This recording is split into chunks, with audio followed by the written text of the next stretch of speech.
ตินะเหลืออยู่แค่นี้เองอันนี้เป็น circumferential crescent หมดเลยก็คือมันแบบเหมือนกับ glomerular basement มันแตกออกมาแล้วมันก็เป็นเซลล์แตกออกมาอยู่ตรง Bowman space ก็เป็น crescent แล้วก็อันนี้คือถ้าหากว่าไปย้อม IF ก็จะเห็นเป็นแบบที่เราเคยท่องกันแหละ linear pattern เนาะก็เนี่ยเป็น linear pattern แบบมันก็ติด along GBM ไปหมดเลย differential diagnosis นะก็คือ anti GBM คือมันก็จะมีโรคอื่นๆได้ที่เราต้องคิดก็คือถ้าคนไข้มันได้ RPGM ก็เฉียดอะไรบ้างก็คือที่เรารู้กันแหละออซิอิมมูนใช่ไหมแองค่าอิมมูนคอมเพล็กซ์แล้วก็ anti GBM ซึ่งถ้าหากว่าเขาเจอ anti GBM disease ร่วมกับแองค่า positive ด้วยเนี่ยเขาจะได้เป็น double positive ก็คือมันเจอ2โรคร่วมกันแต่จริงๆแล้ว pathogenesis มันคนละอย่างกันเลยนะแต่มันเจอด้วยกันได้แล้วก็อาจจะมีเฉียดนิดแบบเฉียดไม่ได้นึงเป็นมานัสเนฟอพาธีหรือเปล่าคืออย่างในมานัสบางโรคเนี่ยถ้าเราย้อม IF อ่ะมันจะเห็นติดเป็นแบบเป็นคล้ายลิเนียร์แพทเทิร์นเหมือนกันอะไรเงี้ยก็อาจจะติดเฉียดไว้แต่ว่าจริงๆแล้วคลินิคอลซินโดรมมันก็มาต่างกันแหละเพราะมันมานัสเนฟอพาธีมันไม่ค่อยได้มาด้วย RPGM หรอก Natural history นะก็คือคนไข้ที่ส่วนใหญ่เนี่ยเขาก็จะมาด้วยแบบ acute lung hemorrhage แล้วก็แบบ advanced renal failure ไปแล้วแล้วก็เขาบอกว่าส่วนใหญ่คนไข้ที่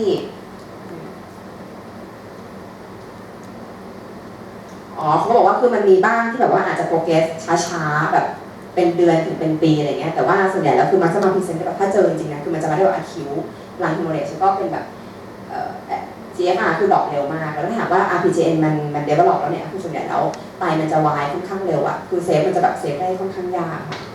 เพราะฉะนั้นเนี่ยคือเขาบอกว่าถ้า treatment เนี่ยคือถ้าหากว่าเมื่อไหร่ที่สงสัย anti GBM นะคือให้รีบtreatเลยคืออาจจะยังไม่ต้องถึงขนาดรอคอนเฟิร์มอะไรเงี้ยก็ทีเนี่ยคือเขาก็ suggest คือต้องให้ immunosuppressive เนาะคือเป็นไซโคลฟอสฟาไมด์บวกกับสเตียรอยด์ก็คือให้เป็นแบบทอร์เมทิลก่อนก็ตามด้วยสเตียรอยด์แล้วก็ค่อยเทียบลงเดี๋ยวจะมีบอกแล้วก็ต้องมีให้พลาสมาเฟอเรซิสร่วมด้วยแต่ว่าคือต้องให้ทุกคนยกเว้นคนที่อันนี้ต้องจำนะก็คือยกเว้น1คนที่เป็น dialysis dependent ร่วมกับหาโถมาเนี่ยเคสเซนแบบ 100% เนี่ยก็คือเหมือนกับกล่องปกติมันแทบไม่เหลือแล้วอะไรเงี้ยจะเป็นเคสเซนหมดแล้วก็ไม่มี pulmonary hemorrhage คือถ้าหากมันเป็นและนะแอนนะถ้าเป็น dialysis dependent เจอเคสเซน 100% ไม่มี pulmonary hemorrhage ไม่ต้องฉีดไม่ต้องให้ก็คือเหมือนกับแบบพวกนี้คือโคโนซิสมันแบบมันไม่ดีแล้วอะคือ dialysis คือเดี๋ยวมันจะมีสลับกับแองค่าเนาะมันจะไม่เหมือนกันนิดนึงต้องจำนิดนึงก็คือตรง dialysis dependent เนี่ยคือถ้าหากว่าเป็น anti GBM ถ้า dialysis dependent เราไม่ทีแต่ถ้าเป็นแองค่าถ้าเป็น dialysis dependent เราทีคือไม่ต้องพลาสมาไม่ต้องให้ยาเลยไม่ต้องที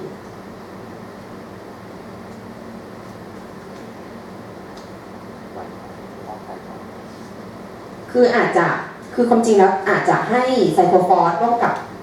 เมทิลไปก่อนนะเขาเมทิลไปก่อนได้แต่ว่าพลาสมาเฟอเรซิสเนี่ยถ้าหากว่ามีกรณีอย่างนี้ละคือคิดว่าทำไปก็คงไม่ช่วยแล้วอะไรเงี้ยอันนี้คือเป็นทรีทเมนต์นะก็คืออย่างที่บอกไปว่าเมทิลเพนิซิลลินคือให้500 ถึง 1,000 มิลลิกรัมเปอร์เดย์ให้3 วันจากนั้นก็คือให้เพนิซิลลินต่อด้วย1 มิลลิกรัมเปอร์กิโลเปอร์เดย์นะแล้วก็ค่อยๆเทปลงแล้วก็หยุดหลังจากที่6คือเหมือนกับเขาจะให้นานมัน6 เดือนเนี่ยแล้วก็หลังจากนั้นคือหยุดไปเลยไม่ต้องให้ต่อแล้วก็ไซโคลฟอสฟาไมด์เนี่ยคือจะให้เป็นออรัลนะคือเป็น2 มิลลิกรัมเปอร์กิโลเปอร์เดย์ให้3 เดือนคือมันเคยมีการทำเทียบระหว่าง IV CY กับ oral CY ซึ่งจริงๆแล้วบอกว่า efficacy เนี่ยคือมันไม่ได้ต่างกันแต่ว่าใน oral เนี่ยพวก relapse อะไรเงี้ยมันจะเกิดน้อยกว่าแล้วก็เนี่ยเมื่อกี้ที่บอกไปเนี่ยคือถ้าหากว่าสงสัยโรค anti GBM เนี่ยคือให้รีบทีเลยอาจจะยังไม่ต้องรอคอนเฟิร์มอาจจะยังไม่ต้องรอแบบรอแอนติบอดีกลับมาอะไรเงี้ยเอาสงสัยคือทีไปเลยเพราะว่าไม่งั้นถ้าว่าทีเลทแล้วเนี่ยคือคนไข้มันก็จะ loss ไปเลยไตมันก็จะเสียแล้วแบบsurvival มันก็จะลดลงเนาะแล้วก็โรคนี้เนี่ยเป็นโรคที่ไม่มี maintenance immunosuppressive เนาะคือทีนั่นแหละสเตียรอยด์6 เดือนปุ๊บก็คือหยุดไซโคลฟอสคือให้3 เดือนปุ๊บก็คือหยุดไม่มี maintenance ต่อแล้วก็ถ้าหากว่าจะทำ transplantation ถ้าทำ KT เนี่ยคือจะต้องรอให้ antibody ต่อ GBM เนี่ยมัน negative ประมาณ6 เดือนเป็นต้นไปถึงจะไปทำได้โรคต่อมานะคือ Polycystic glomerulonephritis หรือว่าเป็น ANCA-associated vasculitis นะอันนี้ก็อย่างที่พูดอยู่แล้วคือมันเป็นโรคของ vasculitis ใช่ไหมก็คือ vessel ในร่างกายเรามันก็มีหลายขนาดตั้งแต่ large medium แล้วก็เป็น small vessel แต่ว่าไอ้โรคนี้เนี่ยคือเราจะ pay attention แค่ที่เป็น small vessel เนาะ small vessel vasculitis คือโรคอื่นไปอ่านทวนกันเองเนาะ small vessel vasculitis ก็คืออันนี้เป็นโรคที่มันแบบ associate กับ ANCA คือเราไม่ได้พูดถึง immune complex นะ มันก็จะเขียนอะไรบ้างก็คือจะมี3โรคหลักที่เรารู้จักกันคือ microscopic polyangiitis GPA หรือ Wegener เดิมใช่ไหมก็ EGPA หรือว่าเป็นChef-Stauss definition ก็คือมันก็ชื่อมันก็บอกแล้วเป็น small vessel vasculitis เนาะซึ่งมันจะต้องมีเรื่องของแองค่าคือแกจะต้องเจอเป็นแองค่าที่มันแบบ circulate อยู่ในเลือดก็คือแองค่ามันคือ anti นิวไซโตพลาสมิกแอนติบอดีนิวคลีอิก แอนตี้นิวเคลียร์นะครับ ไม่ใช่นิวโตฟิลิกแอนตี้นิวโตฟิลิกไซโตพลาสมิกแอนติบอดีแล้วก็คือถ้าหากว่าทำคิดดี้ไบโอซีออกมาผ่าถมเนี่ยก็ต้องเห็นเป็น crescent formation ก็อย่างที่เมื่อกี้เห็นไปอ่ะก็คือมันจะต้องแบบกับ GBM มันแตกออกมามีเซลล์รั่วออกมาแบบ form เป็น crescent อยู่ตรง Bowman space เนาะแล้วก็แต่ถ้าหากว่าเอาไปย้อม IF เนี่ยคือย้อม immunofluorescence เนี่ยคือจะแทบจะไม่เจอ immunoglobulin มันติดเลยคือเจอน้อยมากถึงอาจจะไม่ติดเลยก็จะเรียกว่าก็คือมันเป็นที่มาของคำว่า poor immune แล้วก็ถ้าหากว่าคนไข้เขาไม่มีแบบอาการหรือว่าสารของ systemic vasculitis เนี่ยมันมีแค่แบบไตอย่างเดียวไต Y RPGN มา biopsy เจอ crescent อย่างเงี้ยเขาจะเรียกเป็นแบบเป็น renal limited vasculitis อันนี้คือ pathogenesis เนาะไล่ไปอันนี้ก็คือแบบเป็น circulated neutrophil ก็คือเหมือนกับมันก็อยู่ปกติของมันรออยู่ในเลือดอย่างนี้ใช่ไหมไอตัวสีฟ้าเนี่ยก็คือจะเป็นตัวแองค่าแอนติเจนคือปกติแล้วมันก็จะไม่ได้ express ออกมาอยู่ที่เซลล์ surface นี้วันดีคืนดีคือมันอาจจะแบบมี infection หรือมีอะไรสักอย่างมากระตุ้นแบบเป็น cytokine stimulation อะไรสักอย่างคือในตัวแองค่าแอนติเจนเนี่ยมันก็จะ express ออกมาที่บริเวณ surface บางอันเนี่ยก็คือจะหลุดออกมาอยู่ข้างนอกอยู่ใน circulating system ด้วยคราวนี้พอมันหลุดออกมาเนี่ยคือแอนติบอดีอ่ะมันก็จะดีเทคได้แล้วมันก็จะไปจับก็คือจะไปจับแบบตรงเนี่ยไอตัวแอนติเจนทั้งบนเซลล์แล้วก็ไอตัวที่หลุดออกมาเนี่ยมันก็จะไปจับอยู่ในคือเหมือนกับฟอร์มเป็นคล้ายอิมมูนคอมเพล็กซ์บางอันถ้ามันไปอยู่บนเอนโดธีเลียมอะไรเงี้ยแอนติบอดีก็จะไปจับพอจับเสร็จแล้วเนี่ยคือมันก็จะเกิดกระบวนการที่มันก็คือ activate พวก complement ทั้ง complement pathway อะไรทั้งหลายแหละ inflammation process อะไรตามมาก็คือทำให้เกิดapoptosis เกิด inflammation เกิด endothelial injury เกิด vasculitis ตามมาซึ่งโรคนี้คือมันก็แล้วแต่เลยว่ามันจะเกิด vasculitis ที่ไหนโรคมันก็จะ present ตามออร์แกนที่มันเกิด vasculitis ตามนั้นนะคะ epidemiology ก็คือไล่ไปเลย GPA Wegener เนี่ยคือเจอประมาณ fifth decade คือประมาณ50 ปีแล้วก็ MPA Micropan เนี่ยคือเจอประมาณ60 ปีแล้ว EGPA เจอแก่สุดประมาณ70 ปีขึ้นไปแล้วก็แสดงบอกว่าอาจจะเจอเป็นแบบเพศชายเด่นกว่านิดหน่อยแล้วก็ในเอเชียเนี่ยไอค่า suspected vasculitis ส่วนใหญ่มันจะรีเลทกับ MPO แองค่าหรือว่าเป็น P แองค่า C แองค่าอาจจะเจอน้อยกว่า clinical manifestation เนาะก็คือ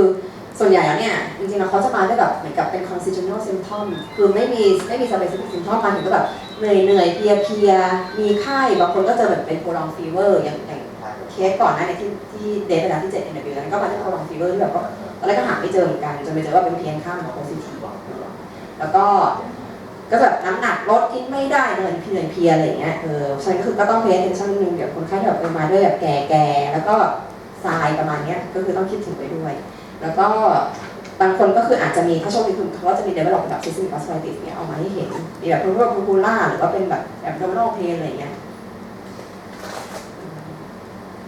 แล้วก็อย่างที่บอกว่าอาการมันขึ้นอยู่กับว่ามันเกิด vasculitis ที่ออร์แกนไหนมันก็จะมา express ด้วยออร์แกนนั้นอันนี้คือเป็น clinical manifestation นี่คืออย่างก็แยกให้ดูตามแต่ละโรคเนาะก็ส่วนใหญ่ดูอันแรกก่อนเลยคือเป็น GPA หรือ Wegener เนี่ยมันก็จะมาพรีเซนต์หลักๆเลยคือโรคที่มันออร์แกนที่มาจากพรีเซนต์เด่นๆเลยคือจะเป็นเรื่องของรังเนาะแล้วก็เป็น ear nose throat ก็คือเป็นแบบพวก upper tract อะไรเงี้ยก็คือที่เขาก็บอกเป็นไซโนไซติสหรือว่าแบบฟิล์มเชสแล้วก็เห็นเป็นแบบเป็นโนดูแล้วก็เป็นไมเกรดได้อะไรแบบนั้นส่วน EGPA หรือว่า Chef-Stauss เนาะตอนเดิมบอกไป GPA เนี่ยอาการที่มาพรีเซนต์ด้วยคิดนี่ประมาณ 80% เนาะก็คือหลักๆจะเป็นรังกับคิดนี่อะไรแล้วก็ EGPA ก็คือมันก็จะมาด้วยพรีเซนต์ด้วยรังก็คือจะเป็นโรคเรื่องของแอสมาอะไรพวกนี้มัน 90% คิดนี่เนี่ยอาจจะแบบไม่ได้เจอบ่อยไม่ได้เจอคือช่วงแรกๆอาจจะไม่ได้เจอเยอะมาก 45% อย่างคนที่ตอนแรกเนี่ยก็คือคนที่แบบในแอดว่าน่าจะเป็น EGPA ตอนที่นอนอยู่ 7NW ตอนแรกคือไตเขาดีเลยนะไตแบบ 0.9 อะไรอย่างเงี้ยเลยแต่ว่าแบบมาตอนแรกคือมาได้แบบอย่างโคลองฟีเวอร์อะไรเงี้ยแล้วก็คือหลักๆอีกอันนึงคืออาจจะเจอเป็นแบบพวกสกินคิวเทเนียสอะไรพวกนี้ประมาณ 50% ส่วนไมโครแพนเนี่ยไมโครสปูลิกคูเรียนไจติสเนี่ยคือจะเจอคิดนี่คือคิดนี่จะเด่นๆหน่อยมัน 90%เนอะแล้วก็ลังเนี่ยคืออาจจะประมาณ 50%คือมันจะแบบซามันจะอาจจะไม่ได้สเปซิฟิกเท่ากับพวก GPA หรือ EGPA อันนี้ก็เอามาให้ดูแอนค่าเนาะก็คือชื่อก่อน anti neutrophilic cytoplasmic and auto antibody A เนี่ยคือมันติดตรงบริเวณไซโตพลาซึมคือจะเป็น C แอนค่าส่วน B เนี่ยคือมันติดเพอริสนิวเคลียร์ก็คือเป็น P แอนค่าอันนี้ก็พาโถมีอะไรคือแบบมีเครสเซนต์หลักๆคือก็จะเป็นเครสเซนต์เนาะแต่ว่าคือมันอาจจะแยกกับแอนตี้ GBM ได้อยู่นิดนึงคือบอกว่าตัวแอนค่าเนี่ยมันจะคืออันไหนที่เป็นเครสเซนต์เลยมันก็จะเป็นเครสเซนต์ไปเลยนะแล้วก็อันไหนที่มันปกติมันก็กองมันก็จะแบบปกติไปเลยแต่ถ้าหากว่า GBM เนี่ยคือเห็นคือส่วนใหญ่มันก็จะแบบมันอยู่ในสเตจเดียวกันแล้วก็แบบเป็นแล้วมันก็จะแอฟเฟกต์เกือบหมดกับทุกกล้องอะไรเงี้ยอันนี้ก็เหมือนกับถ้า differential diagnosis ก็คือพวกโรคพวกนี้คือมันก็เป็นโรคของ vasculitis sign symptom หมดเลยคือจะมาเป็น central vasculitis ทั้งแบบ microscopic pulmonary GPA IgA vasculitis หรือว่า henoch-Schlein แล้วก็ hypovolemia คือเราจะแลกกันยังไงก็คือเริ่มแรกเลยคือมันก็มาเป็น central vasculitis แต่ถ้าหากว่าอย่างเราทำ kidney biopsy มาแล้วมันเป็นแบบเป็น IgA dominant อะไรเงี้ยก็คือก็ตัดเรื่องของ IgA ออกไปคือก็เป็น IgA vasculitis ใช่ไหมถ้าเจอ cryophospholipid ก็น่าจะเป็น cryophospholipid ถ้าหากว่าเจอแองค่าก็จะเจอใน3โรคนี้อันนี้ก็คือมาดูถ้าหากว่าพาโถเนี่ยมันเจอเป็น necrotizing granuloma มันก็จะเหลือ2โรคคือเป็น GPA หรือเป็น EGPA ใช่ไหมเพราะว่า microscopic เนี่ยมันเป็น non granulomatous นะ non necrotizing granulomatous ถ้าหากว่าจะเป็น asthma ก็ eosinophilia ด้วยก็คือก็เหลืออยู่เนี่ยแหละอันเดียว EGPA natural history นะก็คือส่วนใหญ่แล้วโรคเนี้ยมันค่อนข้างจะดีกว่า anti-GBM นะคือถ้าหากว่าเราคิดแบบค่อนข้าง adequate ให้ immunosuppressive ดีๆหรือว่าให้แบบคนไหนต้องให้ plasma pheresis ก็คือทำก็คือเหมือนกับที่ adequate เนี่ยส่วนใหญ่แล้วคือ 5 years renal กับ patient survival เนี่ยอยู่ประมาณ 65-75% ก็คือจะดีกว่า anti-GBM กว่าแล้วก็แฟกเตอร์ที่มันดีเลทกับ poor outcome เนี่ยคืออายุเยอะแล้วก็ serum creatinine ที่ตั้งแต่แรก present เลยเนี่ยคือสูงเนี่ยพวกนี้ก็คือไม่ค่อยดีถ้ามี polymerase หรือว่าเป็น dialysis dependent ก็คือก็ไม่ค่อยดีเหมือนกันแต่ตัวที่มันจะพิจิตรได้ดีที่สุดเนี่ยก็คือเป็นตัว GFR ตั้งแต่แรกรับแรกไปแอกคือถ้าหากว่า GFR มาถึงกับ GFR แย่ๆแล้วเนี่ยก็ไม่ค่อยดี treatment เนาะก็คือความจริงแล้วทีก็คือเหมือนทีกับ anti GBM แหละให้ไซโคลฟอสฟาไมด์ให้สเตียรอยด์เหมือนกันเป็น initial treatment เนาะแล้วก็กรณีอาจจะให้ทักซิแมปแทนไซโคลฟอสฟาไมด์ได้ในกรณีที่คนไข้แบบซิมทอมคือไม่ได้แย่มากค่อนข้างจะมายอะไรแบบนี้ไม่ซีเรียสอาจจะให้แทนได้แล้วก็ถ้าคนไข้เขามีแบบคอนไทดิเคชันในการให้ไซโคลฟอสฟาไมด์ให้ได้ทักซิแมปแทนได้แล้วก็พาสมาเฟอเรซิสเนาะจะให้ในกรณีไหนบ้างก็คือ1คนไข้ต้องเป็น dialysis dependent คนไข้จำเป็นต้องทำ dialysis พวกนี้ทิดเลยให้พาสมาเฟอเรซิสเลยก็คือจะต่างกับ anti-GBM เนาะ anti-GBM ถ้าเป็น dialysis dependent ก็คือแบบอาจจะไม่ให้แล้วก็ถ้าหากว่ามี pulmonary hemorrhage หรือว่าเป็น overlap syndrome กับ anti-GBM เนี่ยก็คือก็ให้ plasma pheresis แล้วก็เขาบอกว่าถ้าหากว่าคนไข้แบบ3 เดือนไปแล้วเป็น dialysis dependent คือดู prognosis แล้วแบบไม่ค่อยดีก็หยุด immunosuppressive ไปเลยให้ไปคืออาจจะมีแบบ risk มากกว่า benefit เนาะนี้มันจะต่างกับ anti-GBM อยู่อย่างนึงก็คือว่าโรคนี้เนี่ยมันมี maintenance therapy คือ anti-GBM เนี่ยให้ที6 เดือน 3 เดือนคือจบไม่ต้องทีละไม่ต้อง maintenance ต่อแต่ถ้าเป็นแอนค่าเนี่ยคือมันจะมี immunosuppressive ที่เป็น maintenance therapy ต่อเนาะก็ถ้าหากว่า achieve remission แล้วเนี่ยเขาก็จะให้ maintenance ต่ออีกอย่างน้อย18 เดือน maintenance ด้วยอะไรได้บ้างก็คือจะมีอะซาโทโรปีนกับ MMF อะซาโทโรปีนก็มา 1-2 มิลลิกรัมต่อกิโลเปอร์เดย์ให้ออรัลเนาะ MMF ก็มา1 กรัม twice daily แล้วก็ถ้าหากเรื่องของการติดตามคนไข้การมอนิเตอร์เนี่ยคือเราก็จะดูทั้งเรื่องของ clinical แล้วก็เรื่องของ anti ตัวแองค่าไตเตอร์คือถ้าหากว่าแองค่าไตเตอร์ขึ้นอย่างเดียวเนี่ยแต่ว่าคนไข้คืออาการอะไรก็ยังดีไม่มีแบบ systemic vasculitis อาการทั่วไปแบบไม่มีอะไรที่จะบอกว่าโรคกำเริบเนี่ยคืออาจจะยังไม่จำเป็นต้องเปลี่ยนทรีทเมนต์ก็ได้ติดตามดูไปก่อนคือเราไม่ได้ดูแค่แองค่าไตเตอร์อย่างเดียวโรคต่อไปนะลูโคเซฟไฟติสนะโรคนี้นี่ออกแน่นอนนะ ทุกปีออกตลอดก็ลูโคสก็คือมันเป็นโรคของอิมมูนคอมเพล็กซ์ที่มันเป็นเดโพซิตตรงเลยแบบโกโมล่าที่ทำให้เกิดเป็นโกโมเนฟไฟติสนะแล้วก็ส่วนใหญ่แล้วก็คือก็จะต้องมีไซน์ซิมทอมมีคอมมอนฟีเจอร์ของ SLE อะไรอย่างอื่นร่วมด้วยแล้วก็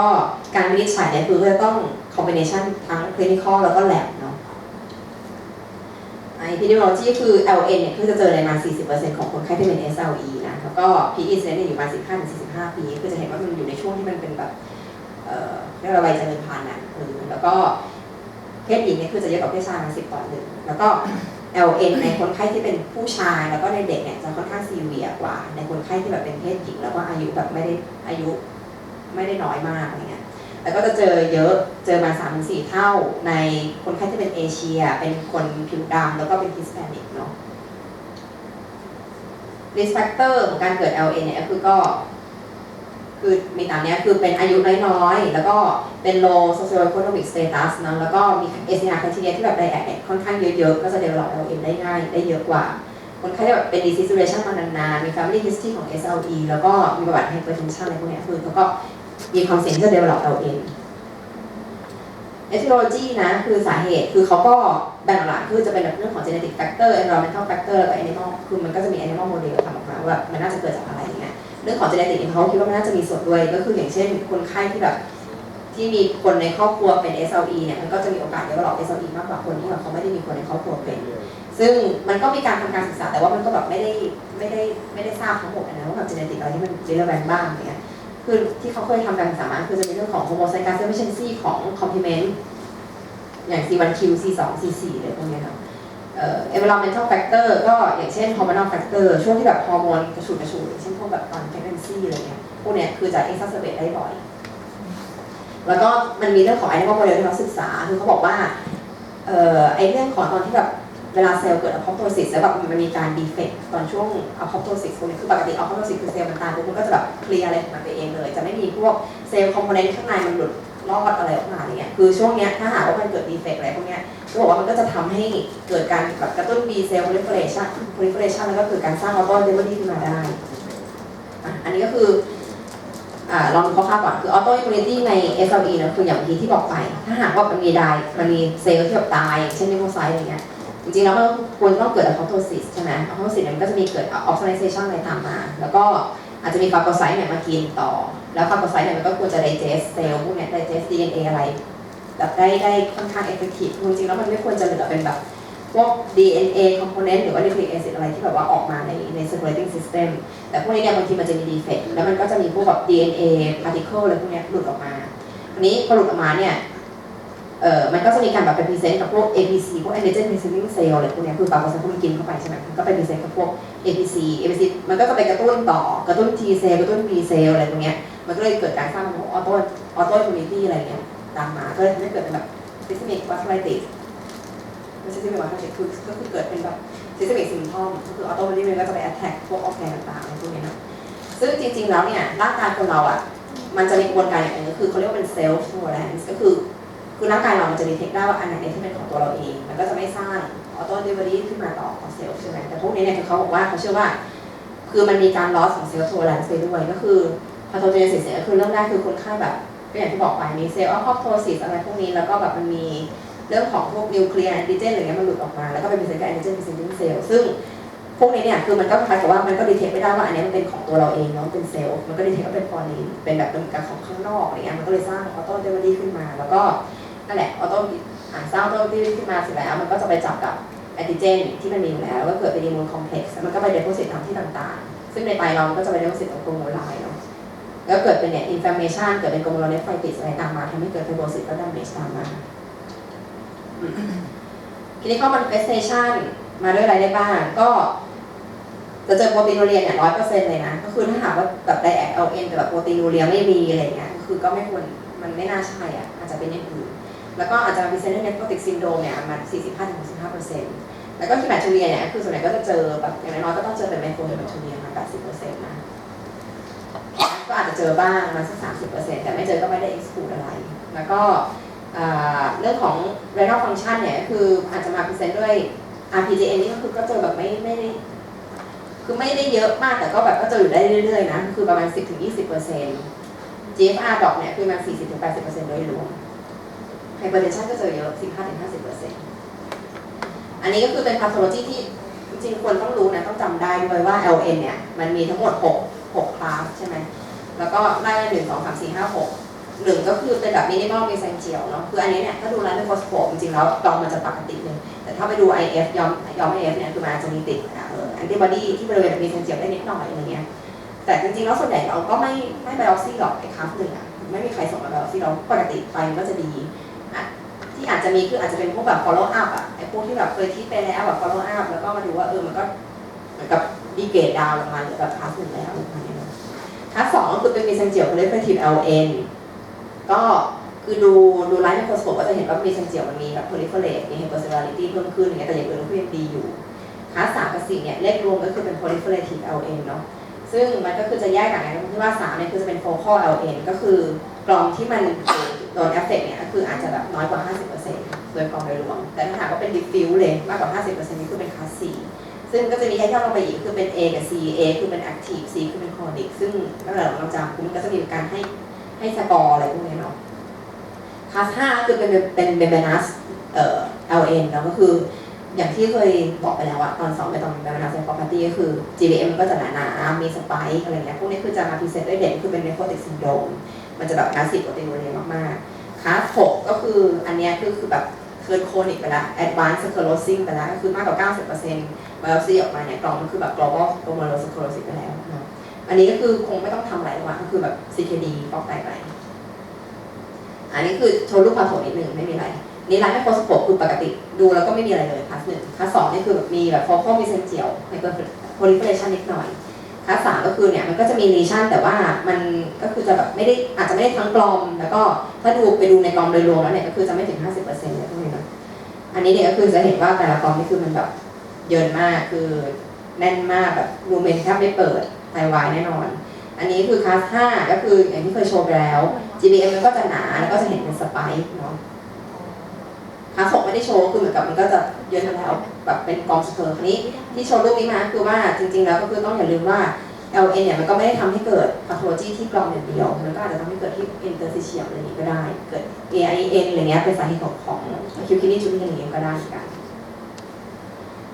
natural history ก็คืออย่างที่รู้กันอยู่แล้วคือโรคเนี้ยมันจริงๆมันไม่ใช่โรคที่หายขาดมันก็จะแบบเดี๋ยว remission เดี๋ยวก็ relapse ขึ้นมาใหม่อะไรเงี้ยก็จะสลับกันไปเดี๋ยวแฟร์เดี๋ยว remission อะไรมานี้เพราะฉะนั้นเนี่ยก็คือถ้าหากว่าบางทีเราแบบไม่แน่ใจว่าตอนนี้มันแฟร์หรือเปล่าหรือว่ามันเป็นแบบโครนิกไปแล้วคือบางทีเหมือนกับไตวายขึ้นเรื่อยๆแต่แบบคนไข้ก็เป็นมาเนิ่นนานเราก็ไม่รู้ว่าคนนี้ตกลงเป็นโครนิกหรือมันเป็นอะคิวแฟร์เนี่ยการทำเรนอลไบออปซี่อาจจะช่วยได้เนาะก็แล้วก็เขาบอกว่าส่วนใหญ่เนี่ยคือโรคลูปัสไซติไอ LN หรือว่า SLE เนี่ยมันก็เป็นโรคที่แบบมันเกิด systemic vasculitis systemic inflammation process ใช่ไหมมันจะทำให้เกิดการแบบ premature atherosclerosis ได้ง่ายขึ้นคือส่วนใหญ่เนี่ยเขาบอกมากกว่า 50% ของคนไข้ที่เป็น SLE LN พวกเนี้ยอาจจะตายจากพวก cardiovascular mortality อันนี้ก็คืออย่างที่บอกไปแล้วนะว่าเอาคำไอ้แฟกเตอร์ไหนที่มันรีเลทกับเอาคำของ LN ที่แบบไม่ค่อยดีคือหนึ่งเชื้อชาติแล้วเชื้อชาติอะไรบ้างคือผิวดำเอเชียฮิสแปนิกพวกนี้คือจะไม่ค่อยดีจะโรคจะค่อนข้างซีเวียร์แล้วก็ถ้าเจอในเพศชายในคนอายุน้อยๆพวกนี้ก็คือจะค่อนข้างซีเวียร์เนาะ lower socioeconomic status ซีรัมเฟตานินตั้งแต่แรกเลยที่มันสูงอะไรเงี้ยเบสไซโปรตีนเรียสูงไฮเปอร์เทนชันเจอแบบทางเอ็กซ์ตร้าเรนอลอย่างอื่นร่วมด้วยอย่างเช่นมีแอนติดับเบิลสแตนดีนเอไฮโปคอมพลีเมนต์ที่มีอะไรพวกนี้คือจะมีรายการที่แบบว่าโรคมันไม่ค่อยดีแล้วก็โรคแอคทีฟอยู่นี่ก็มาทรีทเมนต์เนาะคลาส1ก็ไม่ต้องทำอะไรก็คือของทาง LA เนี่ยเราก็ไม่ได้ทรีทอะไรไม่ได้ให้โรสเปซิฟิกถ้าจะให้ก็คือไปให้ตาม extra renal manifestation ไปอย่างเช่นมีผื่นหรือมีแบบซีโรไซติสอะไรประมาณนี้ก็คือไปทรีตามนั้นไปถ้าเป็นคลาส2โปรตีนโรเลียที่น้อยกว่า1 กรัม per day เนี่ยเราก็ยังไม่ทีนะเราก็ดูไป follow up ไปก่อนยกเว้นว่าเขามี extra renal manifestation อย่างอื่นที่แบบจำเป็นจะต้องทีคือก็ให้ทีไปตามนั้นแต่ถ้าหากว่าคลาส2แล้วมีโปรตีนโรเลียมากกว่า3 กรัม per day อันนี้เราอาจจะให้สเตียรอยด์คือทีก็เหมือนกับ MCD ไปอันนี้คือคลาส3คลาส4 proliferative LN เนาะก็คืออันนี้เป็นสรุปมาอันนี้ก็คือว่าหลักการทีก็ถ้าเรารู้ว่าเป็นคลาส3คลาส4เนี่ยก็เราก็จะให้อาจจะให้ IV พอเมทิลไปก่อน 0.5 ถึง 1 มิลลิกรัมก็ถึง 1 กรัม per day นะแล้วก็ให้3 วันหลังจากนั้นก็คือก็เทปลงมาเป็นพินิโซโลนก็คือให้เป็น1 มิลลิกรัม per กิโล per day ต่อแล้วก็ค่อยๆเทปลงเรื่อยๆนี้แม้ต้องให้สเตียรอยด์คู่กับ ABC ให้คู่กับ ABCY เนาะ ABCY เนี่ยจริงๆแล้วมันมีทั้งหมดมันมี2 regimen หลักๆที่ควรต้องรู้ก็คือเป็น NIH regimen กับ Urolupus เรียนนี้ไม่ได้ใส่มาถ้าหากว่าให้เป็น ABCY ที่ 0.5 ถึง 1 กรัม per square meter ให้เดือนละครั้งเป็นเวลา6 เดือนเนี่ยอันนี้ก็จะเป็น NIH regimen นะแต่ถ้าหากว่าให้เป็น low dose ของ IBCY คือให้เป็น IBCY 500 มิลลิกรัมทุก2 วีค 6 โดสก็คือ 3 เดือนเนี่ยอันนี้จะเป็น Urolupus ซึ่งมันก็เป็นมาจาก trial แหละที่เขาเคยทำกัน NIH trial กับ Urolupus trial อะไรพวกเนี้ยคือจริงๆแล้ว Urolupus เนี่ยจะให้ในคนไข้ที่คลินิคอลมันไม่ได้ซีเวียร์มากคือคนไข้ใน trial นั้นมันไม่ได้ซีเวียร์เท่า NIH ถ้าหากว่าซีเวียร์เนี่ยเราก็แนะนำว่าอาจจะให้เป็น NIH แทนแล้วก็หลังๆใน induction เนี่ยเราก็จริงๆ oral เราก็ไม่ค่อยได้ให้เท่าไหร่แล้วนะ oral มันแบบมัน side effect มันค่อนข้างเยอะอ่ะก็คืออาจจะให้หลังๆก็คือจะให้เป็น IBCY อย่างเดียวถ้าหากว่าคนไข้ให้ไซโคฟอสไม่ได้เราก็จะให้ induction ด้วย MMF เนาะ MMF หรือ Cellcept นะก็คือ 2-3 กรัม per day 6 เดือนหลังจากนั้นให้ทีส induction ครบแล้วก็จะมา maintenance ต่อก็คือช่วง maintenance เนี่ยคือสเตียรอยด์เราก็จะเทคมาเรื่อยๆถูกไหมก็คือจนเหลือมัน 5-10 มิลลิกรัม per day แล้วก็ไซโคฟอสประมาณให้ครบ6 เดือนคือจบไปแล้วก็เราก็จะ maintenance ต่อตอนนี้ first choice คือเราหลักๆเราจะให้เป็น Cellcept นะ 1-2 กรัม per day อะซาพาราฟีนก็คือถ้า MF มันใช้ไม่ได้หรือแบบอยู่ในที่ที่มันแบบมันไม่มียาอะไรเงี้ยก็อาจจะให้เป็นอะซาพาราฟีนก็ได้แต่จริงๆแล้ว maintenance ด้วย MMF เนี่ยรีแลกซ์น้อยกว่า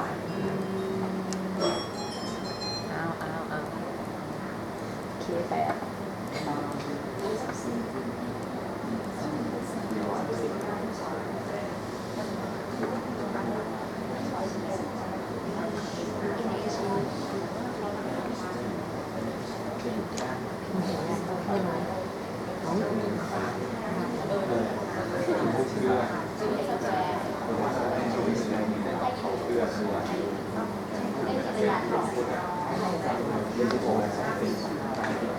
เป็นอะไรอ่ะอุ้มให้พระหน่อยที่ต่างวิจัยมีแค่3 เองสีกาเอาสีกาฝากเอาไอ้ข้างนอกมาให้พระเขาแท็กทุกคนแท็กต่อหนักเรื่องหนึ่งแท็ก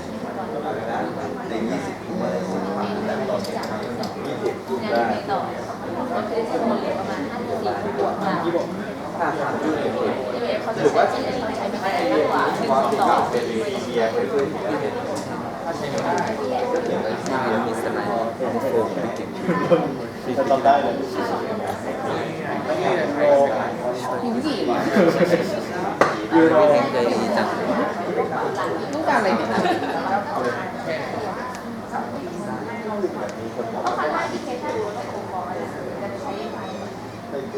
ขี่สไลด์ดีไหม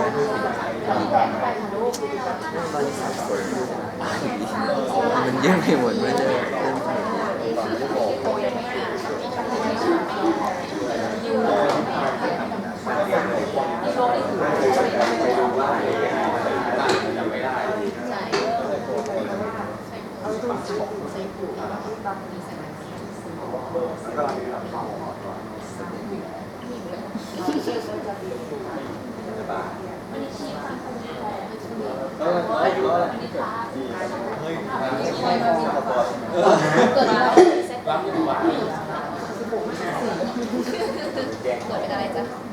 คลาส 5 นะคลาส 5 เนี่ยจริงๆแล้วแบบการทำทรายเรื่องของทรีทเมนต์คลาส 5 เนี่ยมันยังไม่ค่อยมีเยอะเท่าไหร่ก็ปกติแล้วถ้าหากว่าแบบ normal kidney function เลยมีแค่แบบโปรตีนูเรียนนิดหน่อยไม่ถึงขนาดเป็น non-nephrotic range โปรตีนูเรียนเนี่ยคือเราอาจจะแบบไม่ได้ให้ immunosuppressive ก็คือให้แค่แบบว่า control BP ให้ antiproteinuric agent อย่างเช่น ACI ARB เนี่ยไปแล้วก็ follow up ไปก่อนก็ได้ยังไม่จำเป็นต้องให้ immunosuppressive แต่ถ้าหากว่าแบบมี nephrotic syndrome nephrotic proteinuria แล้วก็ GFR ดรอปอะไรพวกนี้เนี่ยคืออาจจะมีโรของเรื่องสเตียรอยด์แล้วก็ให้ immunosuppressive ซึ่ง immunosuppressive เนี่ยคือจริงแล้วมันก็ไม่ได้มีแบบเป็นไกด์ไลน์ชัดเจนว่าต้องให้ตัวไหนคือบางคนก็จะให้แบบ multi target ก็คือให้หลายๆตัวไปเลยพร้อมกัน3 ตัวเป็นต้นไปเนี่ยเป็นสเตียรอยด์บวกกับไซโคฟอสประมาณเป็น CNI พวก MMF อะไรพวกเนี้ยก็ไม่เป็นไรจำไว้แค่ว่ามันมีตัวพวกนี้ใช้ได้เฉยส่วนอันนี้ก็คือเป็น general treatment ส่วนคลาส 6 นี่คือเราไม่ทีแล้วนะก็คือในแง่ของ nephro เนี่ยคือเราไม่ทีแล้วแต่ถ้าจะทีก็คือก็จะเป็นในเรื่องของ extra renal manifestation ไป general treatment เนี่ยก็คือคนไข้ที่เป็น LN ทุกคนควรจะต้องได้ไฮดรอกซีคลอโรควินนะแล้วก็อะไรคะแล้วก็ถ้าหากว่ามี relapse ก็คือเคยทีไปแล้วมี complete remission หรือ partial remission ไปแล้วมี relapse เนี่ยก็คือให้กลับไปใช้ regimen เดิมที่เคยใช้อย่างเช่นเคยได้แบบยูโรโลปุสอยู่ก็ไปทียูโรโลปุสไปนั่นแหละ NH ก็ที NH ไปหรือว่าถ้าเคยได้ MMF ก็ไปที MMF เหมือนเดิมยกเว้นว่าคนไข้เขามาคิดแล้วเนี่ยคือเดิมเคยได้ไซโคคอฟามายเบสเรจิเมนแล้วแบบมันมี cumulative dose ที่มันเยอะเกินไปแล้วก็เราก็จะแบบสวิชไปใช้เป็นเรจิเมนอื่นคือไปใช้เป็น MMF base แทนเท่าไหร่ จำไม่ได้แล้วแกซื้อจำไม่ได้มันจะมีอยู่สองค่าที่แบบมันที่มันจะเกิดเรื่องของ infertile กับอันที่มันจะเกิด malignancy อ่ะมันจะมี2ตัวเดี๋ยวไปถามให้จำได้กันไม่รู้แล้วก็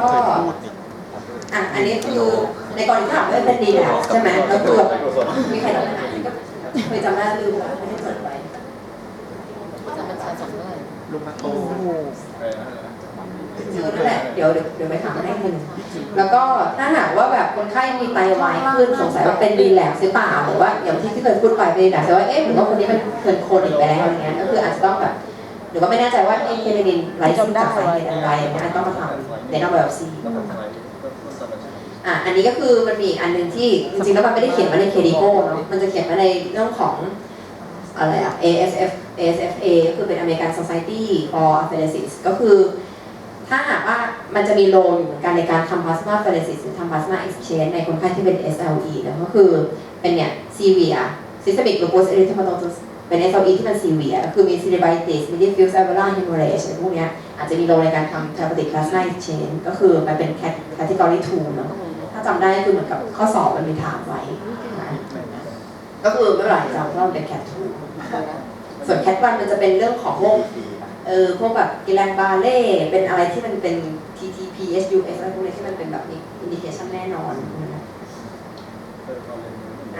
แล้วก็ถ้าเป็น SLE แล้วก็มี TMA ร่วมด้วย thromboembolic angiopathy เนาะอย่างเช่นมี anti-phospholipid syndrome ร่วมด้วยเนี่ยอาจจะมีหรือไม่มี LN ก็ได้ก็ต้องทีด้วย anticoagulant keep INR มา 2-3 นะแล้วก็ถ้ามี TTP ร่วมด้วยก็ต้องทำ plasma exchange นะคะคราวนี้ก็มาดู SLE ใน pregnancy เนาะ treatment อย่างไรบ้างทุกคนผู้หญิงทุกคนที่เป็นวัยเจริญพันธุ์เป็น SLE ก็ต้องคอนซัลท์เขาต้องบอกเขาว่าควรจะคุมกำเนิดทุกคนเนาะไม่ให้ท้องช่วงนี้แล้วก็ถ้าหากว่ามันบางคนคือมันก็ไม่เชื่อเนาะก็แบบคือถ้าหากว่าเขาท้องขึ้นมาแล้วเนี่ยยาที่แบบว่ามันไม่ควรห้ามใช้เลยคือจะมีไซโคลอฟามาย MMF ACEI ARB เนาะพวกนี้คือห้ามใช้คือมันจะถามบ่อยๆถามพวกเรื่องยาอะไรพวกนี้คือมันจะอยู่ในบูรณาการด้วยอะไรพวกนี้ก็คือต้องจำก็ถ้าแต่ว่าไฮดรอกซีคลอโรควินเนี่ยใช้ได้ก็คือท้องเนี่ยก็ให้ไปคอนติเนียต่อไปได้แล้วก็ถ้าหากว่าคือเขาเป็น LN ใช่ไหมแล้วก็แบบอยู่ก็คือท้องขึ้นมาเนี่ยคือถ้าหากว่าใช้ MMF อยู่ในพวกนี้ก็คือต้องสวิชให้เป็นอะซาโทโรปินแทนก็คือสรุปที่ใช้ในคนท้องได้ก็มีเป็นสเตียรอยด์อะซาโทโรปินไฮดรอกซีคลอโรควิน3 ตัวถ้าหากว่าเขามีดีแลกซ์ขึ้นมาระหว่างท้องเนาะก็ถ้าหากว่าคือเดิมเขาได้ก็คือถ้ามีดีแลกซ์หรือว่าแบบมันมีอาการเอ็กซ์เซอร์เบตอะไรขึ้นมาระหว่างท้องเนี่ยก็คือตัวแรกที่เราต้องให้คือเป็นสเตียรอยด์แล้วก็คนนี้ขึ้นอยู่กับซีเวอริตี้ของคนไข้แล้วว่ามันแย่มากน้อยแค่ไหนถ้าหากว่าแย่มากก็อาจจะต้องแอดดิโนซัมเมซิฟตัวอื่นเข้าไปคือให้อะซาเทโอปินเนาะแล้วก็ถ้าหากว่าเดิมเขากินอะซาโทโรปีอยู่แล้วหรือกินเซนอยอยู่แล้วแล้วก็แบบท้องเนี้ยคือก็ไม่ต้องไปหยุดไม่ต้องไปเทปท้องก็คือให้ไปแหละให้ยาวไปเลยจนกระทั่งแบบคลอดแล้ว3 เดือนก็ยังให้ต่อนะแล้วก็นอกจากนี้เนี่ยคือเขาบอกว่าอาจจะมีโลของโลโดสแอนติเพลเลตเนาะในช่วง pregnancy เพื่อลดเรื่องของ fetal loss อะไรพวกนี้พวกแบบ anti-phospholipid syndrome จบแล้วนะ LA มีใครถามอะไรไหมไปโลกต่อไปแหละแค่สงสัยว่าพี่เดฟเคยบอกว่าถ้าเป็น RPGA ถึงจะให้รูปันเนี่ยไม่ติดนะคือให้ AVP เฉพาะพวก RPGA หรือถ้าไม่ใช่ RPGA ใช่จริงๆก็ก็อย่างนั้นแหละแต่บางที แล้วให้ไปเลยคือมันก็ขึ้นอยู่กับ severity ของโรคจริงๆแล้วถ้าทางเนฟโฟนะเราถ้าหากว่าไม่ใช่ RPGA นะเราอาจจะไม่ได้ให้แบบไอ้พอมคิวอะไรเงี้ยตั้งแต่แรกอาจจะให้แค่แบบ ABCY แล้วก็แต่จริงๆแล้วทางแอร์เขาชอบเขาให้เยอะมากเลยนะ ให้บ่อยมากเราให้ดับเบิลเพาเดือนเนี่ยคือของเราจะให้แค่แบบถ้าจะให้จริงก็ให้ IBMP แค่เดือนแรกเดือนเดียวหลังจากนั้นก็คือให้เป็นแบบ IBCY ทุกๆเดือนแทนอะไรเงี้ยจริงๆแล้วอย่างนั้นแหละคือถ้าเป็น RPGA เนี่ยถึงจะให้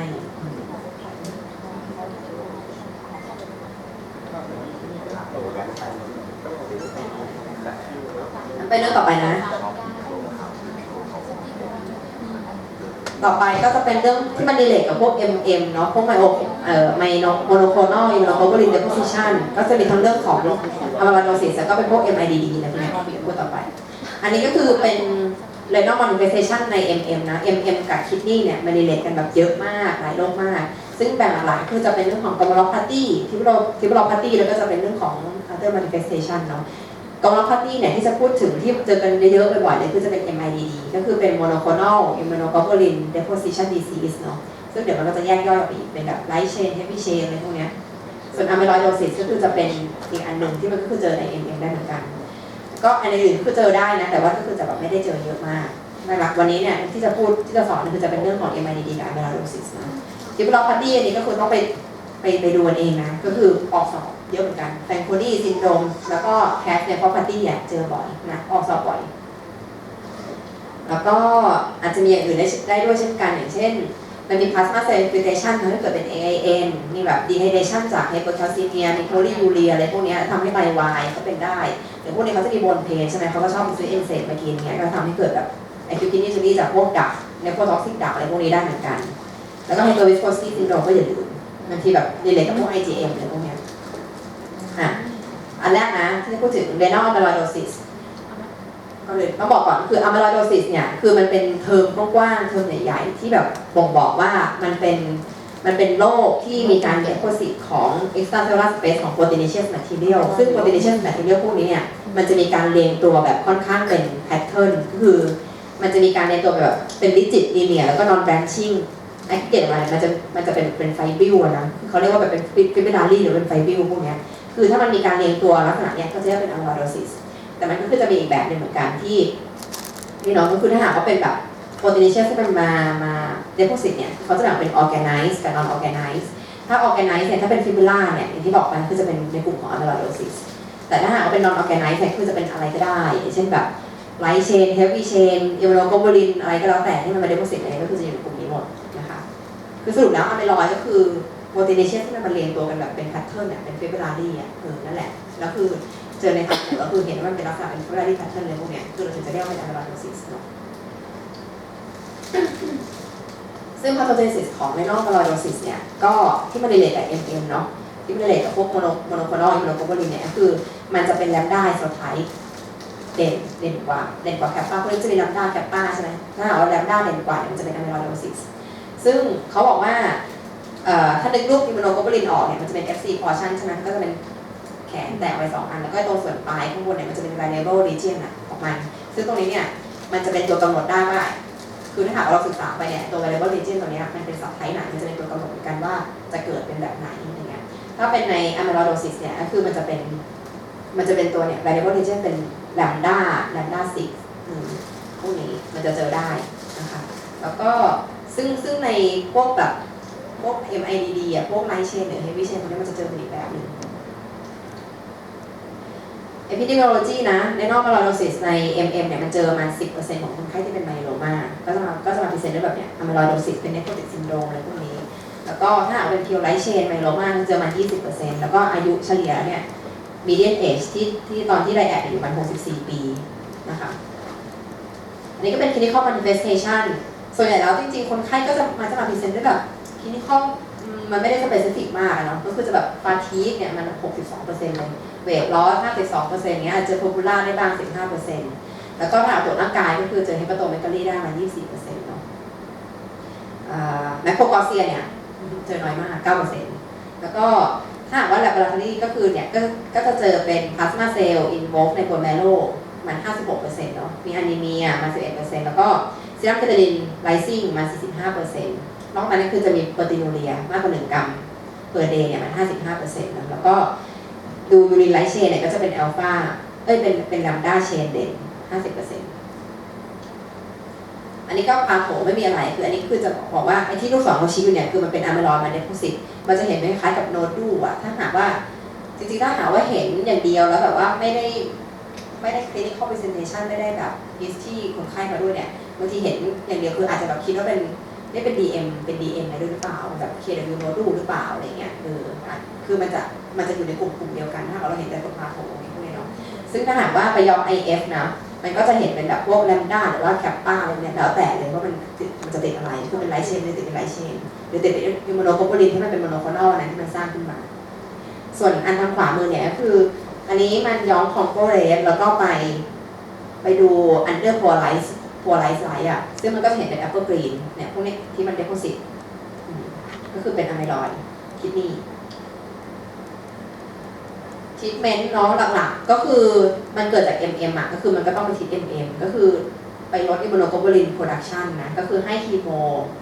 มจริงๆแล้วมันก็แล้วแต่ทางคีโมโตอ่ะแต่หลักๆก็คืออันนี้คือมันก็จะมีเหมือนกับเขามีการทำทายออกมาว่าถ้ามันมี serial organ dysfunction เนี่ยที่ควรจะให้เลยก็เป็น MDEX ก็คือเป็นเมลฟาแลนแล้วก็เด็กซัมพาโซนก็บอกว่าควรจะเป็น first line ถ้าหากว่าแบบไม่ได้ severe disease มากแล้วก็อายุค่อนข้างน้อยอย่างเงี้ยคืออาจจะให้เป็น MDEX หรือว่าไปก็คือไปทำ transplant เลยแต่หลักๆแล้วก็คือก็ต้องให้คีโมไปทิท MM หรือว่าทิทพวกไลท์เชนไมโลมาพวกนั้นไปอันที่สองนะก็คือ monoclonal immunoglobulin deposition disease หรือว่า MIDD นะคะก็อย่างที่บอกไปว่ามันก็คือมันเป็นพวก proteinaceous deposit เหมือนกันเพียงแต่ว่ามันไม่ได้มาเรียงตัวกันแบบเป็น pattern อย่างที่อะมิลอยด์เป็นคือเป็นอะมิลอยด์โดติกฟอร์มอ่ะก็พวกนี้เนี่ยอย่างที่บอกไปว่ามันจะคล้ายๆกับ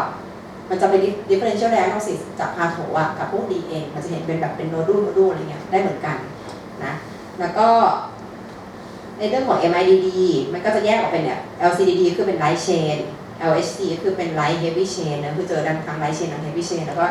HC เนี่ยคือเป็น heavy chain deposition disease แล้วขึ้นอยู่กับว่า MM นั้นมันเป็น type ไหนมันสร้างอะไรเด็กแล้วก็อันนี้นี่คือมันก็จะไม่ถ้าดูของโบเลสย้อมของโบเลสแล้วมันก็จะไม่แบบไม่เคยเป็นแบบ apple green อะไรพวกนี้อันนี้อันนี้ก็คือไม่มีอะไรคือเหมือนกับว่าเขาก็มีการทำเหมือนกับทำทรายนะก็คือเหมือนกับว่าไปเอาคนไข้ที่แบบเสียชีวิตไมโลมาเนี่ยแล้วก็มาออโทปซี่แล้วก็เราก็ดูว่าคือเหมือนกับแยกว่าเป็นแบบไลท์เชนกับไลท์เฮฟวี่เชนกับเฮฟวี่เชนเนี่ยคือ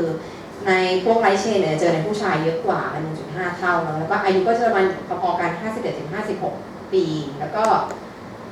ในนอฟเฟลเนี่ยก็คือจะเจอได้ประมาณ 93% ในไม่ใช่ 93%คือถ้าหากว่าเคเทนีนมากกว่า 1.47 เนี่ยคือจะประมาณ 93% ในไลท์เชนแล้วก็ 85% ในเฮฟวี่เชนแล้วก็ส่วนใหญ่ก็คือจะมาได้แบบเนฟโรติกซินโดรม 35-50% แล้วก็มีไมโลมาเป็น MM เนี่ย 52% ในไลท์เชนแล้วก็เฮฟวี่เชนใน 22%อะโทเจเนซิสก็คืออย่างเมื่อกี้ที่บอกไปแล้วว่ามันขึ้นอยู่กับไอเนี่ยตัว representation ของ variable region ที่มันexpression ออกมาคืออย่างอันเมื่อกี้ของอะมิลอยด์มันก็จะเป็น lambda 6 ใช่ไหมส่วนอันนี้มันจะเป็น kappa 4 เนาะก็คือเหมือนกับมันจะ determine ได้ว่าอันนี้มันจะเป็นแบบไหนเป็น MID หรือจะเป็น amyloidosis อะไรพวกนี้แล้วก็อันอื่นหรือว่าไม่ต้องจำก็ได้อะที่แบบว่ามันอาจจะมีเรื่องของ amino acid ที่มันแบบ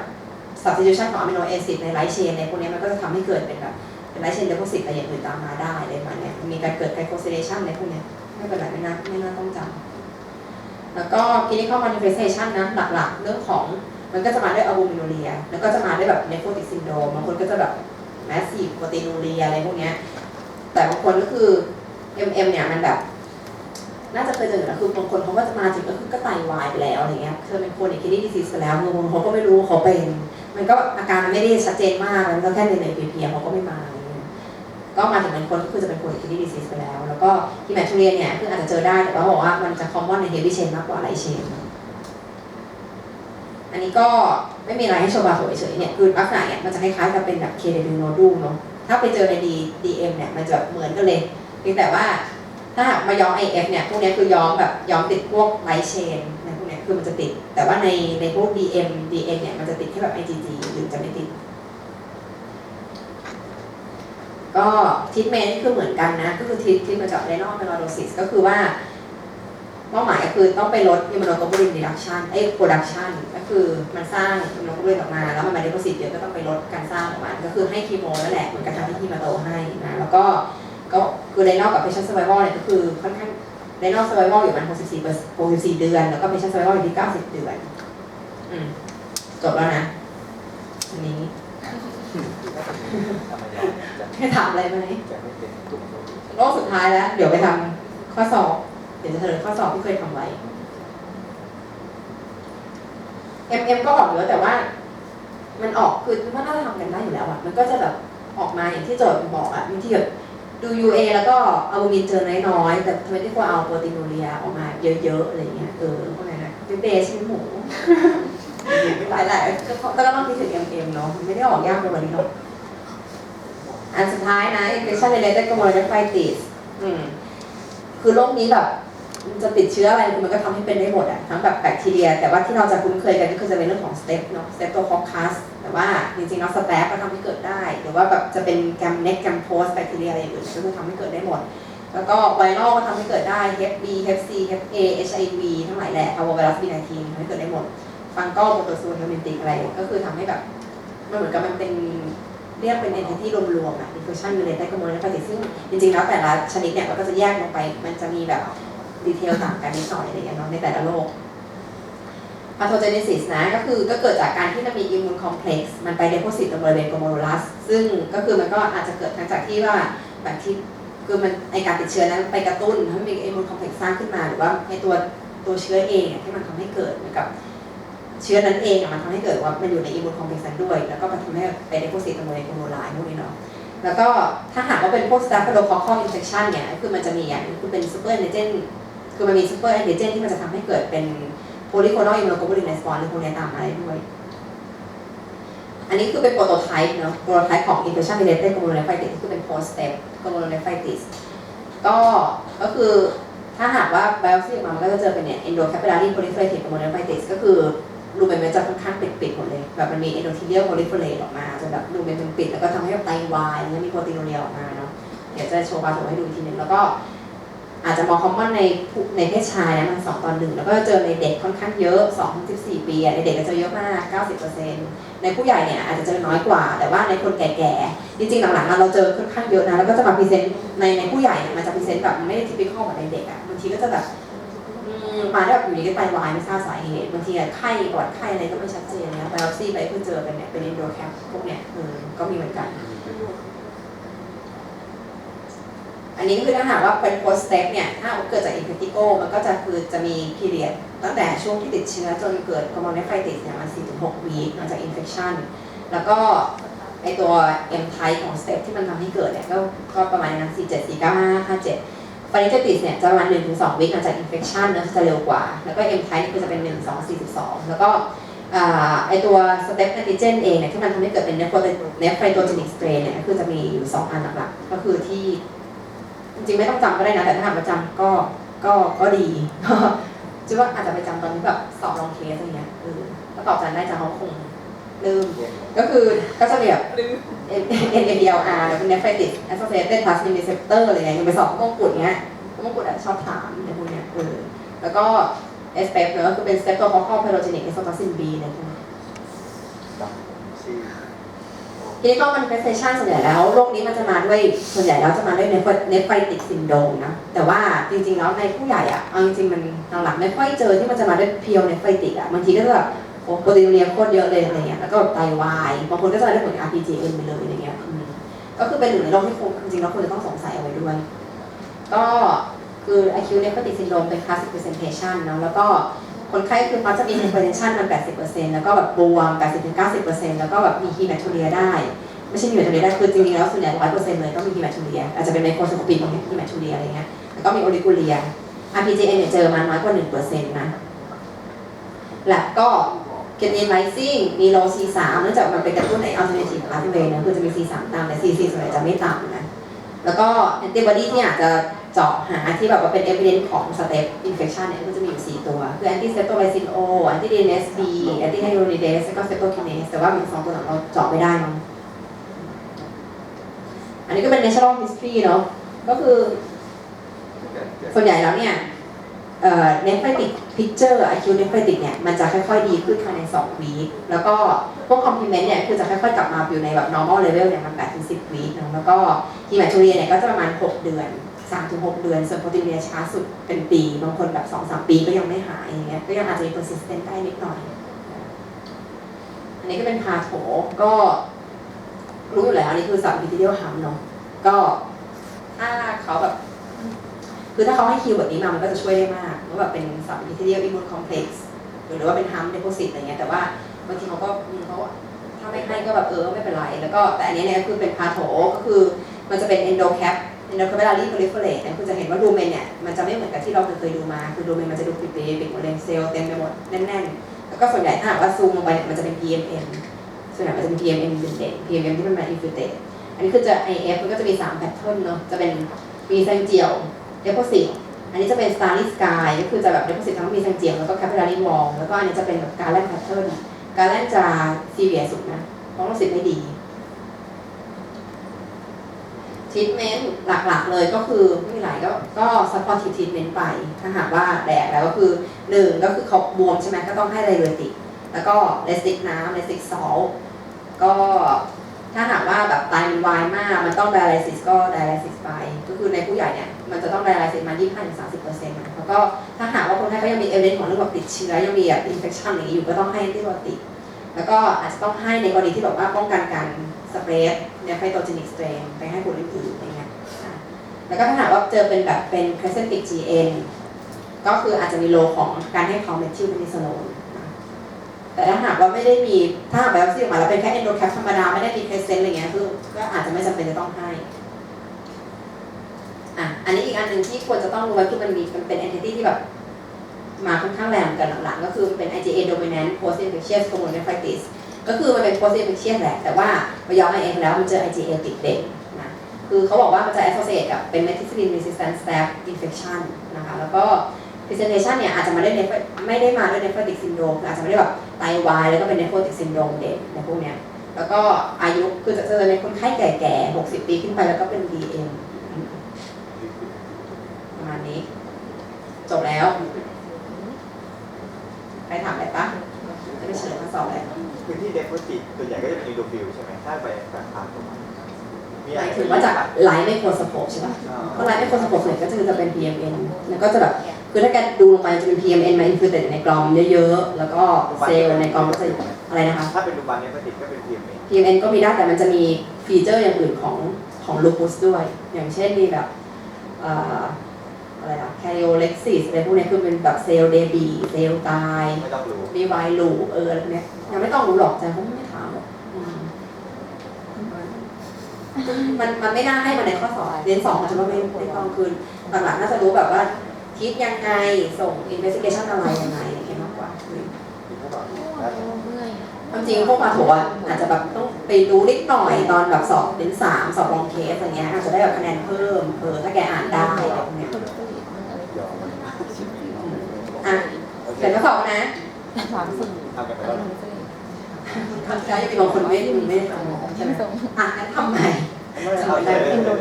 ไม่เป็นไรก็เนี่ยเดี๋ยวทำไปพร้อมกันแล้วกัน62 ปีผู้หญิงนะมาด้วยขาบวมมา3 เดือนแล้วก็มีเล็กเพนเพลวิกเพนขณะเดินมีน็อตทูเบีย 2-3 ครั้งแล้วก็ตรวจร่างกาย EBP สูงนิดหน่อย EBP สูง165-100มิลลิเมตรประหลอดเนาะแล้วก็ตรวจร่างกายคือมีพิตตี้กินิมาที่เด็กที่ขา2 ข้างขีดได้ 30%เป็นเด็กปกติดีคิตานิน 4.6 นะแล้วก็แคลเซียม 11.5 คอมบิน 2.5 แล้วก็โปรตีน 8.4 UA มีโปรตีน 4 บวกเลสเซลนิดหน่อย 0.1 ไวท์บลอดเซลนิดหน่อย 3.5 เขาบอกว่าสาเหตุของไอรอนเฟเรียคนนี้น่าจะเป็นอะไรมากที่สุดโอเค MM เนาะโอเคต่อไป27 ปีผู้ชายนะอายุ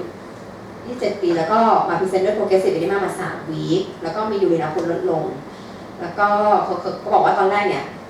เขาได้แอกเป็นเนฟโรติกซินโดรมเนาะแล้วก็ตอนนั้นเนี่ยคือซีรัมคิตานิน 0.8 อัลมิน 1.2 UA ในโปรตีน 4 บวกเลสเซลไวท์เซลนิดหน่อย 0.1 แบบ 0.1 เท่านั้นแล้วก็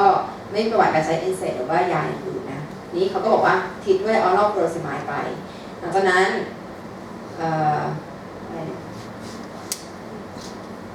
ตรวจร่างกายก็เจอแบบเพชเชอร์มัน150-80เนาะแล้วก็มีพิตตี้เอนิมาแล้วก็แอสไซติส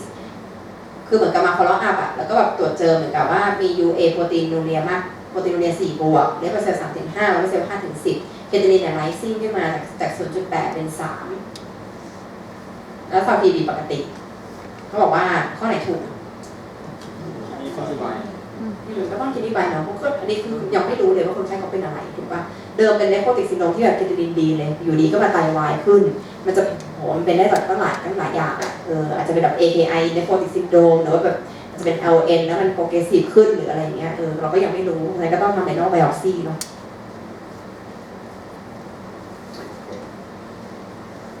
อ่ะข้อนี้ข้อไหนถูกเกี่ยวกับ LNทานเองเลย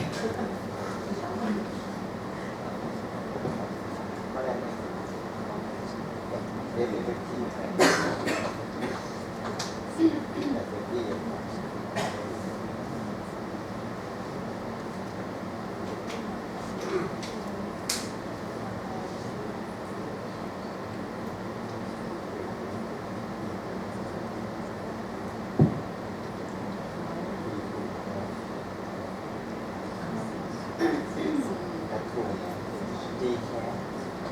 ข้อไหนถูกคะ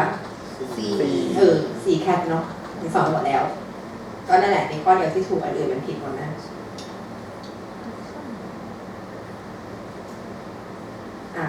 ผู้ป่วยหญิง38 ปีมันด้วย New Onset ของ Nephrotic Syndrome นะมีประวัติเป็น DM แล้วก็มี breast cancer ด้วย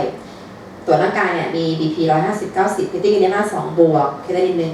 1.6 แล้วก็มีอัลบูมิน 2.3 คอเลสเตอรอล 310 นะ C3 80 นะต่ำ C4 ก็ต่ำ UA เนี่ยมีโปรตีน4 บวกบัต3 บวกเลเวอร์เซลล์แคสจะเห็นอะไรในนอกไบออปซี MPGN เนาะคนนี้ครูก็มาอยู่ที่ complement นะ complement ต่ำ MN เนี่ย complement คือ MN relate กับ malignancy relate กับ DM ก็จริงแต่ว่า complement ต้องไม่ต่ำแล้วก็มักจะแบบไม่มีred blood cell cast มันจะเด่นเป็น nephrotic คือมันจะเด่นเป็นโปรตีนูเรีย sediment จะแบบไม่ได้เยอะมากต่อ MPGN นะโอเคข้อต่อไปผู้ป่วยหญิงมาด้วยไลฟ์แฟนเพนมา1 วันนะแล้วก็มีประวัติมีไข้มีฟาริเทริสมา4 วันตรวจร่างกายคือเจอมีบอดี้เทม 38.6 BP 140/80 นะพิตตี้กิลิมา1 บวกอัลบูมิน 3.7 UA เนี่ยเจอไว้กับเซลล์ 5-10 เลเวอร์เซลล์ 30-50 อัลบูมิน 2 บวกมีดิสโทรฟิกเลเวอร์เซลล์แดกอะไร IgA nephropathy เนาะอันนี้เป็นซิงค์ฟาริเทริสเนาะมันไม่ใช่เป็น post infectious นะ post infectious ต้องห่างกันเป็นวีคเนาะ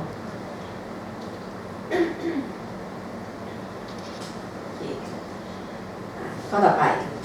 ผู้หญิง75 ปีมาแล้ว generalized body ปวดตัวทั่วๆมีเทอร์บิดยูรินมา4 เดือนแล้วก็ตรวจร่างกายคือมีnormal blood pressure เจอขาบวม3 บวกนะแล้วก็ hemoglobin 8.3 ขีด 25.2% เพลทเลต100%อะไรก็ดู normal ดีแคลเซียม 11.2 อัลบูมิน 2.09 โทโปรตีน 8.36 เคทาลิน 2 UA มีโปรตีน4 บวกไม่มีคีโตนแล้วก็ไม่มีบลัดแล้วก็เลเวอร์เซลล์อะไรก็ไม่มีถ้าว่าจะส่ง investigation ในการไดแอคในพวกซินโดรมครั้งแรกคนนี้จะส่งอะไรรีดอกเนาะซีรั่มกับยูรินตัวโฟเรซิสแล้วจะเป็น MM นะอย่างที่บอกครูมันที่เคยบอกไปคนนี้ก็แบบชัดอ่ะซีดแคลเซียมสูงไอ้คอร์โบลินสูงอะไรพวกนี้ชัดแล้วนะก็มาลองปาร์ตี้กันไหนแอสไซกับซูริตออร์แกนมาเนนซี่ไม่เนาะ MN เนาะไม่นับนะโอเคข้อต่อไปผู้หญิงอายุ40 ปีไม่ได้หวัดไฮเปอร์ไทรอยด์มา4 ปีนะแล้วก็มาเป็นเซนด้วยบวมแล้วก็มี abnormal UA ก็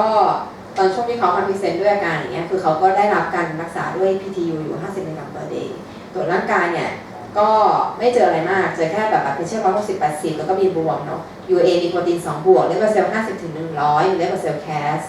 แล้วก็มี positive ANA เป็น homogeneous pattern 1/640 มี positive ANCA เป็น P ANCA แล้ว anti APO specificity positive ได้อยากอะไร ซีอิมูโกลเนฟไฟติสนะคืออันนี้ก็คือเป็น PTU induced เนาะ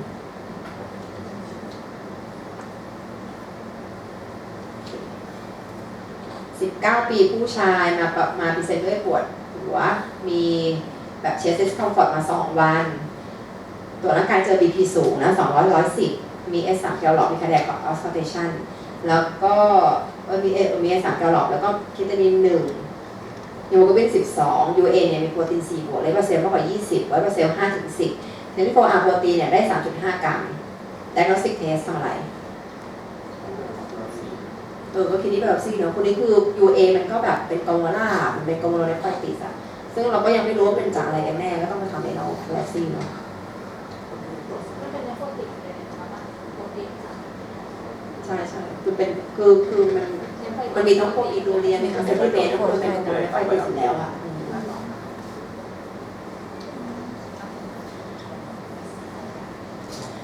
ผู้ชาย 56 ปีมาด้วย progressive edema มา 5 วีคนะ แล้วก็มี locate fever มี hemoptysis มี weight loss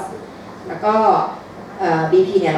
150-80 มี generalized edema มี palpable pulmonary spot อยู่ที่ขา 2 ข้างเนาะ มี foot drop ข้างขวา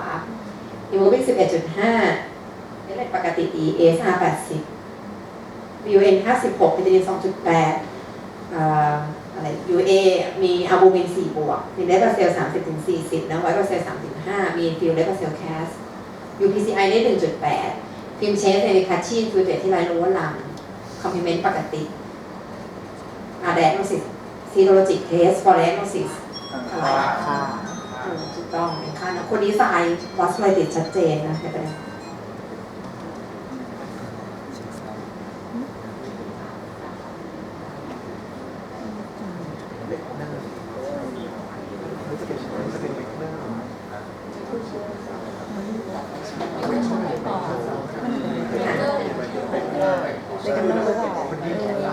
คนนี้ก็คือน่าจะเป็นเรื่องนะคือครูมันชัดอะแกฉันว่าข้อสอบในเทนคือไม่ต้องไปคิดว่าเขาหลอกอะไรแค่ดูให้เจออย่าคิดว่าเขาหลอกนะครูให้เจอเท่านั้นแหละแล้วก็อาเซียนต่อในค่านะหมดแล้วจริงมันมีเยอะมากนะแต่ว่าพวกแกน่าจะมีอยู่แล้ว